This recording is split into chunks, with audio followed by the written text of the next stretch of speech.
Come to Raphael Signs, where we transform your everyday moments into extraordinary memories with our bespoke mug printing services. Whether you are looking to immortalize a cherished photo, celebrate a special occasion, or promote your brand with a personal touch, our high-quality custom printed mugs are the perfect solution, which are ideal for gifts and corporate giveaways. Choose Raphael Signs for your mug printing needs. Call us now on the number on your screen for a free quotation, or visit us at 91 Livingston Avenue, corner 8th Street, Shilo Building, Harare, Zimbabwe.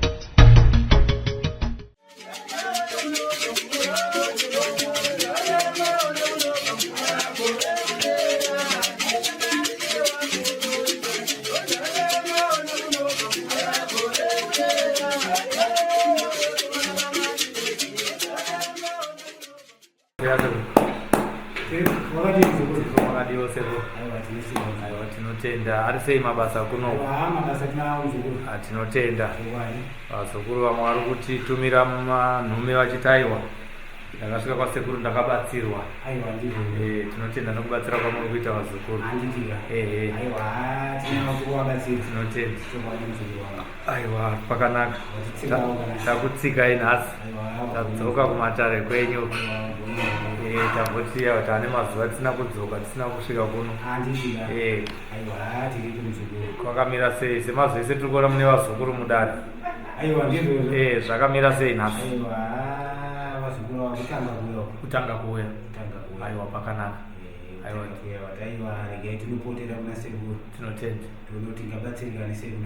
tinotenda aiwa tinosvikudza makati vazukuru vasekuru aiwa tiripo kuri sei kunobviwa naika motisimudzei mazwi handitika good one kwasekuru kunoiwa nekuti vanhu vanenge vachitsvaka chipatara handiti pane zvanetsa mumusha here zviripo aiwa pakanaka regai tisiye kuna sekuru akatanga kuziva sekuru ndiani musimudzai izwi bichana saka akaita akamunetsa makore akati saka ndiye vandakazosanga naye kumbari zvanzi ndikaibva ndamutoroda musikura ndinara ndafambira nasi ndati zvanzi pakati ndiandite akandidairekta kuti ndapakati alright aiwa pakanaka tinotenda zvikuru regai tidzokere kuna sekuru vauya vazukuru sekuru aiwa vazukuru vauya hanzi zvinonetsa zvakawanda mudzimba umu tikataiwa manje sekuru kana masvika pavara ngwara unyadzisa kwasekuru wataure kudiwa handirongedze mashoko tinotenda sindorongonwa nokuti kana pane chakaipa ndochibuditsa kuti pane chakaita sei chakaipa tinotenda kuda kuti iro tibatsirane vazive kwavari kubva nekwavari kuenda ndizvozvo aiwa batsirei vazukuru vedu batsirei vazukuru vedu vazukuru sekuru ndo vanhu hatitogone kubatsirana ndimakasununguka nyandauroriwa kana kuti nonzi munocha masvika kuna sekuru sekuru munhu aungofanana nawo neni asi zviri pandiri zvakakura ndau udiki pamutumbi asi zviri mandiri zvakaita sei zvakakura saka toda kuti tigone kubatsirana dambudziko rei ramasvikira papi asi kuuya mauya zvenyu kutanga ndikuti dambudziko ramafambira ndikona mafambira dambudziko remwana asi mauya asi kune munhu wamasiya wamaifanira muchisvika naye papi pano tamambokuti handi akatiya aiwa ndakuita zvemushakongwanaro zvisinei zvinenenizvo right dambudziko remwana uyu anodona uye zvachiruma rurimi dzimwe dzenguva anozongonyoka kuita senyoka ndishuwa mafamba tichotarisa ikoko motowa nemwe midzi yamutoshandisa pamunetowa motowa nembiya yamakapiwa ine mushonga uri makasangisa neropa kuti mugone muchigeza mwana asi zvaane mazuva muchishandisa asi uchini ine dambudziko randingoona rine mwana uyu baba mwana yakafamba ende dambudziko riri pane mwana ndo rimwe rekuti rakauraya chi baba wake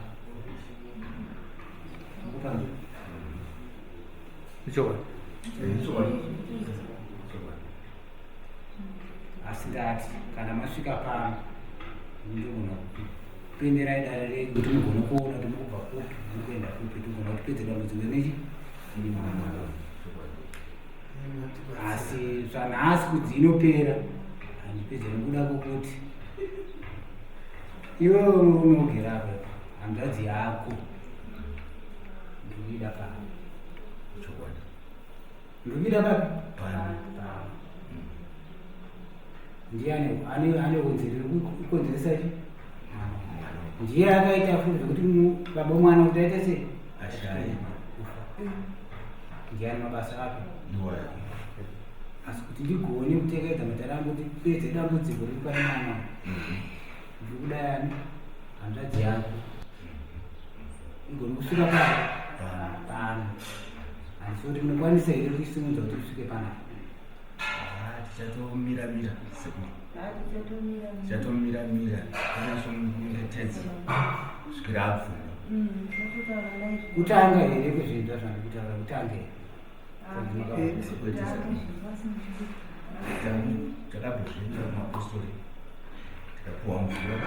saka tosvika mumwe yamvura dzedzi anongoti mupawangu wadini unozvadzoka kuti mumba mabhodhoro tamutadzwa nemvura zvingodzitora saka ini ndinokuti hanzvadzi yako yakabata yakavomba hanzvadzi yako yakaita sei kuida papi pano ndikuida papi pano kuti ugone kuita sei kubatsira mwana uye aitomborasika njere futi omuna makambozvitsvaga mushoso chati munina wake vasangosara tiri vatatu hanzvadzi dzangu mbiri naiye hazvinoiri kuenda hatiwanzvisi kana imba chahambisikidze imba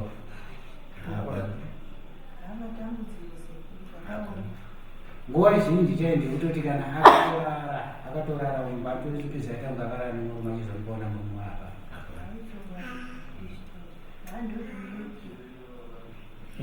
simudzai izwi kana muri kuwirirana nezvekutaura sekuri chii chiri kuitika muupenyu hwenyu inini upenyu hwangu ndakamborasika pfungwa nanhasi pfungwa dzangu idzi dzinoti ndinogona kunge munhu ndakatorivara ndakutongobuda ndichienda pamwe ndotozopepuka like kunge ndatosvika kumashopsu kuti kopanapa ndambosvika sei kana kutofamba kubva pano kana kusvika kana kutaundi ndichingoenda ndotozoti bengeni ndozoziva kuti kukunoku ndasvika sei kupanyaya iri kutaurwa nasekuru amandi yekuti kana makarara munoona makarara nemo murume munhu wamunei makarara naye munomuziva munhu andorara naye handimuoni asi ndendichitongozwa kuti ndakarara nemurume munoziva sei zvinongoitika ndakarara nemurume ndichitorara nemurume zveshuwa ndichitonakirwawo kuhope ikoko ndotozopepuka ndotanga kuchia kana mapepuka pamuri pane zvimwe zvinoratidza here kuti manga muchiita bonde nemunhu zvinoratidza alright sekuri muzukuru ari kubvuma ndanga ndiri kubvunza kuti andinzwa kuti ari kuwirirana here nezvamuri kumuudza zviri kuitika muupenyu hwake nhoroondo yake kuratidza kuti muri kupindirana naye mune zvaanosangana naye muupenyu hwake handite dambi kana ndiri muno ndotaura zvanenge ndichiita sei zvandinoona iye angari ina ndiri kunamdaira kuti ndasvika kuna sekuru zvaanenge ataura ndoita sei mudaira kwete asi ndoda munhu anodaira zvaanenge achigutsikana zvinenge zvichitaurwa nasekuru kureva kuti ari kushandiswa asi dambudziko revanavo ndikuda kuripedza chandiri kuda chikuru ndikuda mukoma wako hanzvadzi yako papa mukuru ndiwa ndiri kuda maifanira kuya naye mamusiyira chii handi mainofanira kufamba mise semhuri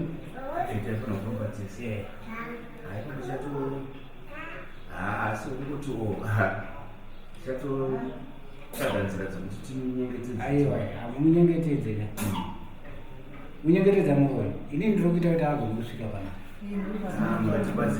ine hamunyengetedze muroi handisingakuya kunyengetedza munhu zvisina muroi ndakutoita kuti agone kusvika papi ndani kusvika papi agone kupupura chi mabasa ake kana apupura mabasa ake ndichamuronora pane zvaanenge achiita asina kudaro kana kupupura ndiye achatanga anotungamira tii akarombera chii naye asekuru iye hanzvadzi yavo uyu hanzvadzi yavo ndowezvigure akatopinda zvigure ndikunyeka ndowezvigure mutambi atamba toechigure toechikadzi mutambi ndowezvigure ari munhukadzi kudaro ari munhukadzi ndo chete zvaakarombera zvine mari here kwaakusati kwake zvinge zviraiti oho asi ndati ndikuda kuita sei ndikuda kufumura zvakaoma zviripo asi ndinozviita sei ndinozvipedza ndikuda kuzvifumura asi kana ndazvifumura kudaro zvicharwara ndatinonzwisisa ndatachata sei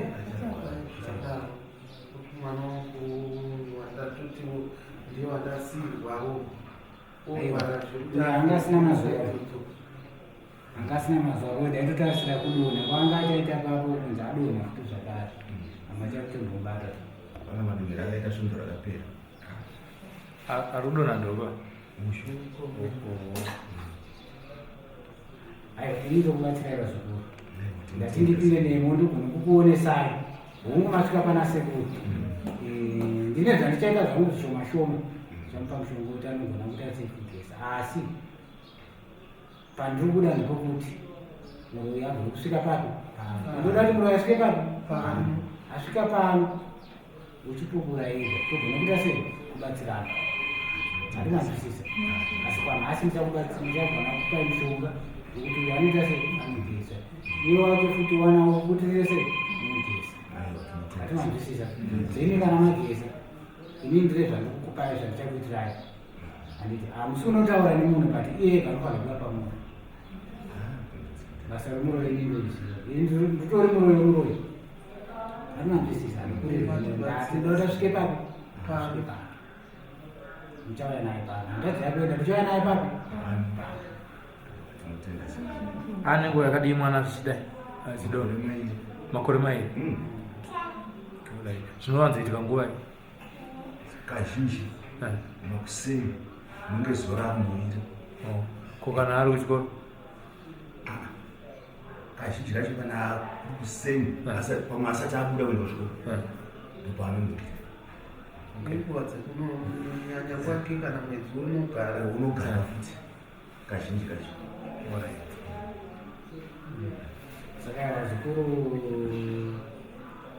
inini mashoko angu ndi ayo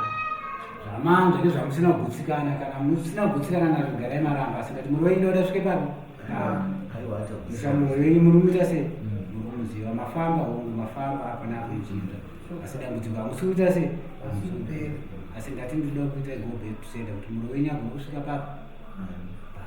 nematibatsira searusa kana zvipfuwa tichina vatatenderera tichiti kuda mvura dzichipotsera anogona kuita mazuva matatu unoti azva zvinenge zvaita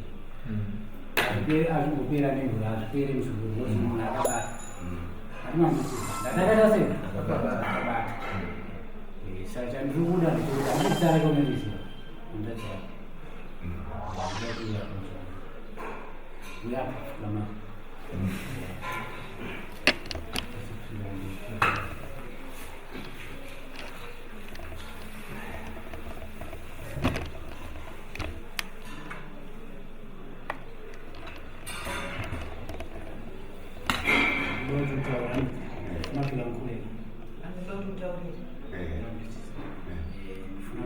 zina rake zvinenge zvakufuna zvichiitike pamuntu umene asatenge masafuna tobwere naye pamwe pasatore mazuva ndapedzoke naye pano chipo toda kuti uye pano tizogadzira dambudziko repamusoro wangu nkura zvinenge zvakufuna zvose dambudziko iro toda kuti ripere tisaramba tichifamba zvatikuite tigarewo zvakanaka musoro wangu agarewo zvakanaka saka chipo tiri kuda kuti uye pano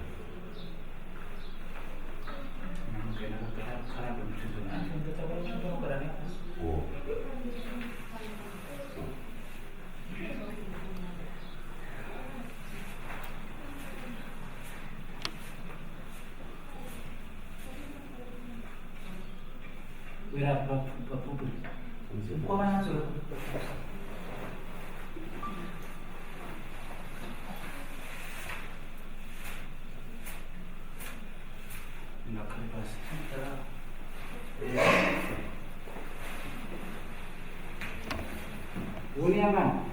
Ugoba, and that's so good.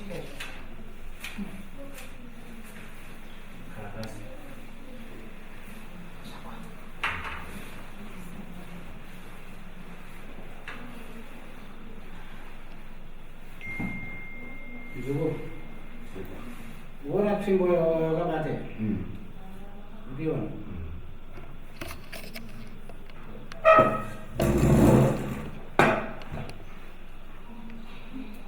unokwanisa kuenda naye famba naye uchi ugoba che mabhasi ugoba mabhazi mene mutuzonenge unatakura tsvimbo yasekuro anditi ndikunokubvumba mirani anzi kuchava vanhu vamubhazi kuti vanozitoka takura tsvimbo here ndichida kukuvhumbanira tikatocheka muzukuru pasana mamukhala yakasamba titi kana charai pamusoro chavakupa mushongo pasana mamukhala kuti ngasambe anditi zvimene zvavayakura pamene apa mufuna kupasani masima pachiita 5 days hanzi zvavataura izvo ndakupa 5 days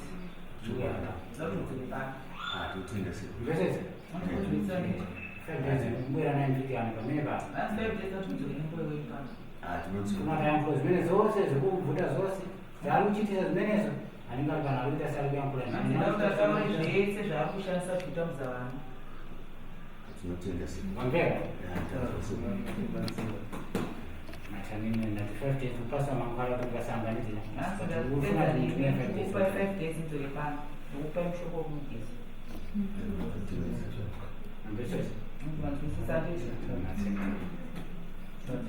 tapedza nemazuva mune mbundu tatosiyana sekura amubvunza apana amina madzimai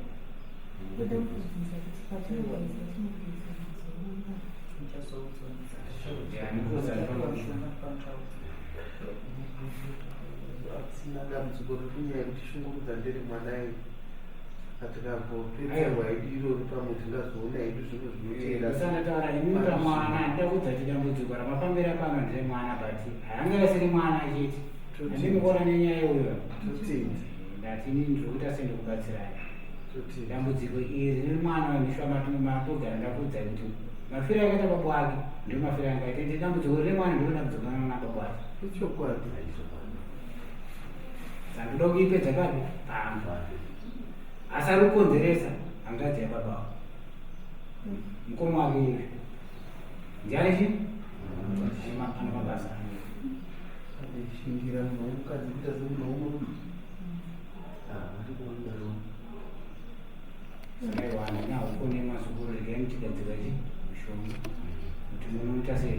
zvamunogisa ndikida zvimwe muchagesawo nditaura zvamunogitaura ndati ndikupai 5 days kana madzoka pavo nemuroiwei kwete nenda ndati mutani ndapedza nemasoro